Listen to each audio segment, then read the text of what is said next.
Behind me is a house flip I just purchased from Las Vegas legend Andre Agassi. If you don't know who Andre is, he's a Hall of Fame tennis player who's won 8 major championships and a gold medal. But now he gets to add another notch to his belt in being my first ever celebrity flip. So let's go take a look at the house and I'll tell you how I got this deal and how the numbers are gonna play out. Let's go. If you're new to my channel, my name's Ryan Pineda. I'm a real estate investor here in Las Vegas. I've done hundreds of house flips, bought hundreds of rentals, and I also own multiple businesses doing millions a year in revenue. Now, if you want to learn about all the ways I can help you grow your wealth, go to ryanpineda.com after this video. All right. So, as you can see in this house, it's actually in really good shape. The tile's immaculate.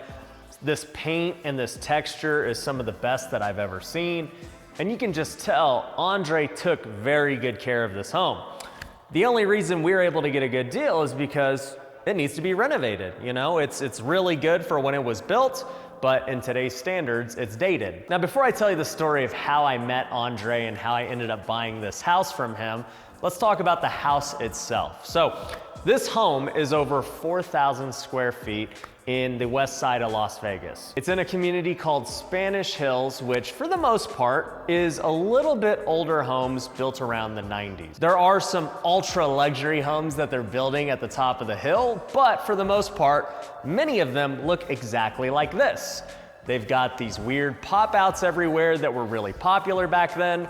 But overall, I would say this community is for the old rich. As I was driving up the street here checking it out, I saw a bunch of Bentleys, I saw a bunch of Rolls Royces, and it's just a community that's really well off and people have been living here a long time in Las Vegas who have had money. Now, as far as the layout goes, it's kind of unique in that there are 4 bedrooms and they're all separated from each other throughout the house. You've got bedroom number 1 over here. As you can see, it's got all of these pop-outs on the ceiling. It's got kind of these weird lines, whereas today's houses, you see them more square. But each bedroom also has its own bathroom and walk-in closet, which is nice. Over here, that's a really good sized closet.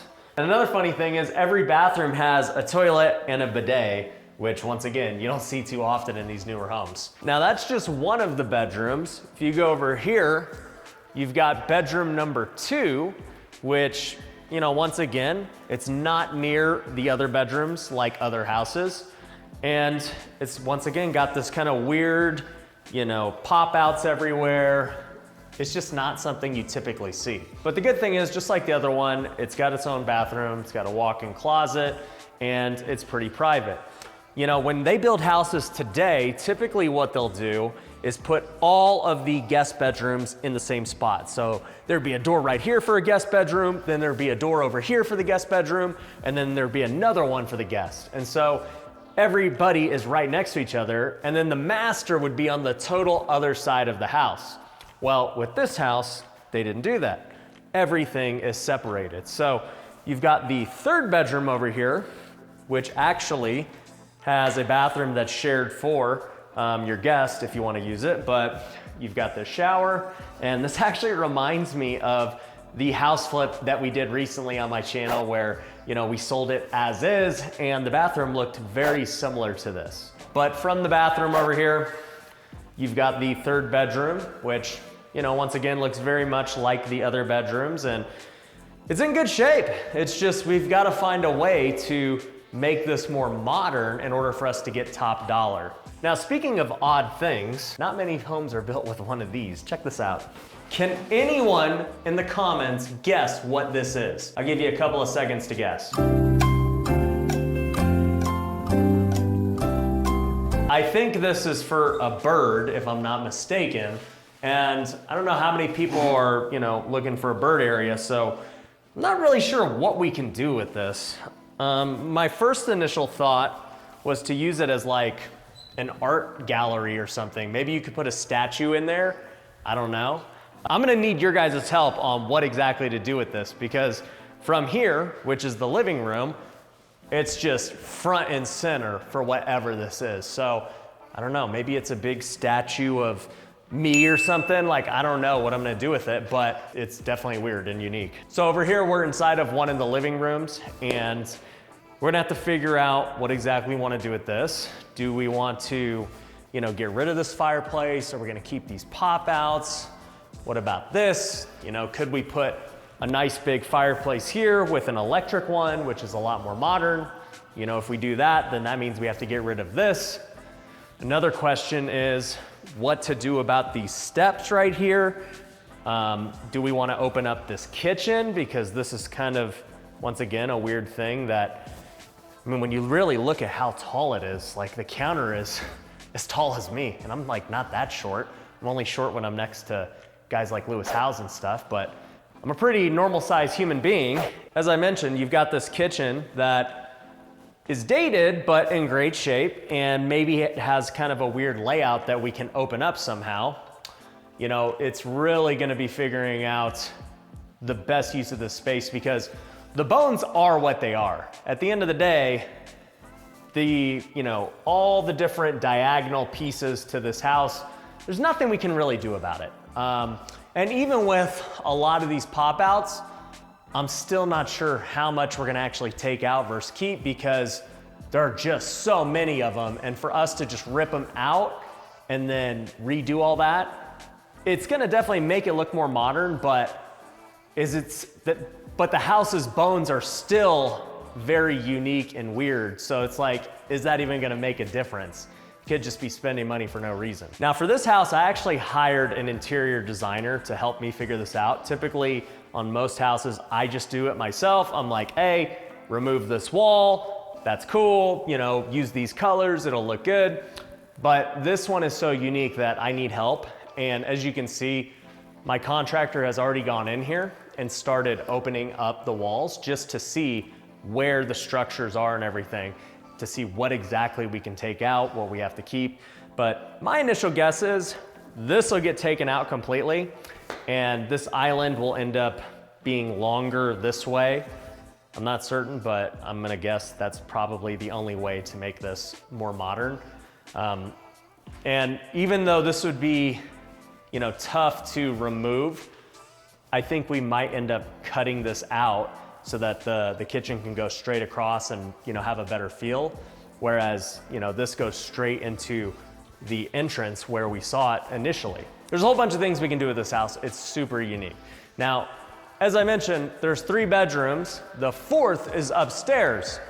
And the upstairs doesn't really have anything. It is just 1 bedroom. There's not many houses I've seen that are this big where the upstairs is only a bedroom. There's no loft, there's no other bedrooms. It's strictly just for the master. So as we walk into here, you can see this is supposed to be the master. It's a lot bigger than the other rooms. It has a very nice view in the backyard, which I'll show you here in a second. Part of the reason why we were able to get such a good deal on this home. It has a bigger walk-in closet, and it has a bigger bathroom, which once again, kind of matches the other bathrooms downstairs, as well as that other house flip I was telling you guys about previously. So the house itself on the inside has a lot of unique things going on.